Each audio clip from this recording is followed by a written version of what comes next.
Tripura Info News Update. বর্ষা আসার পর বাঁধ সারাই করতে মনে হয়, বললেন কৈলাসহরের বিধায়ক বীরজিৎ সিনহা। টানা 3 দিনের ভারী বর্ষণে কৈলাসহর মহকুমার বিস্তীর্ণ এলাকা জলমগ্ন হয়ে পড়েছে। মনু নদীর জলস্তর বৃদ্ধি পাওয়ায় গৌরনগর ব্লকের লাঠিয়াপুরা এলাকায় 62 নম্বর গেইট সংলগ্ন বাঁধ ভেঙে যাওয়ার আশঙ্কা দেখা দিয়েছে। মঙ্গলবার ঘটনাস্থল পরিদর্শনে যান বিধায়ক বীরজিৎ সিনহা ও অন্যান্যরা। প্রশাসনের পক্ষ থেকে মাটি ভর্তি বস্তা ও সিমেন্টের ব্লক ফেলে বাঁধ রক্ষার কাজ চলছে। তবে স্থানীয়দের দাবি, স্থায়ী সমাধান জরুরি। পরিদর্শন শেষে বিধায়ক বলেন, বাঁধের অবস্থা অত্যন্ত খারাপ, দ্রুত যুদ্ধকালীন তৎপরতায় কাজ করা প্রয়োজন।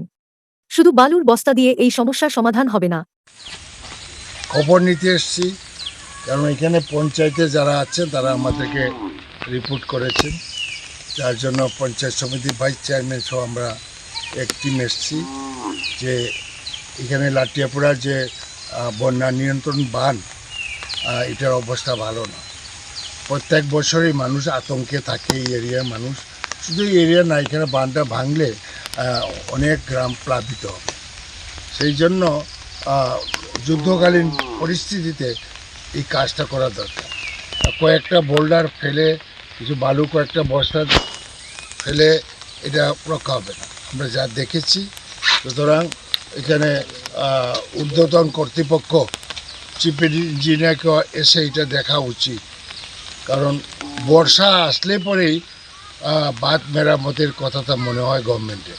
অত্যন্ত দুঃখজনক, অত্যন্ত দুঃখ। বর্ষা আসলে পরেই বাঁধ মেরামত এর আগে করে না। যে সুইচ গেটগুলো আছে এটা মেরামত করে না এখনো। শুধু একটা সুইচ গেট না, প্রায় 20টা উপরে সুইচ গেট আছে বিভিন্ন এরিয়াতে। এটা আমরা বারে বারে বলছি যে সুইচ গেটগুলো মেনটেনেন্স করা দরকার, কারণ 40 বছর আগে সুইচ গেট লোয়ার। যাই হোক, আমরা দেখলাম, আমরা বিধানসভাতেও তুলব। কালকে বিধানসভা অধিবেশন আছে, চেষ্টা করবো এখানে তুলতে। To Tripura Info and press the bell icon so that you never miss any latest updates and news on Tripura.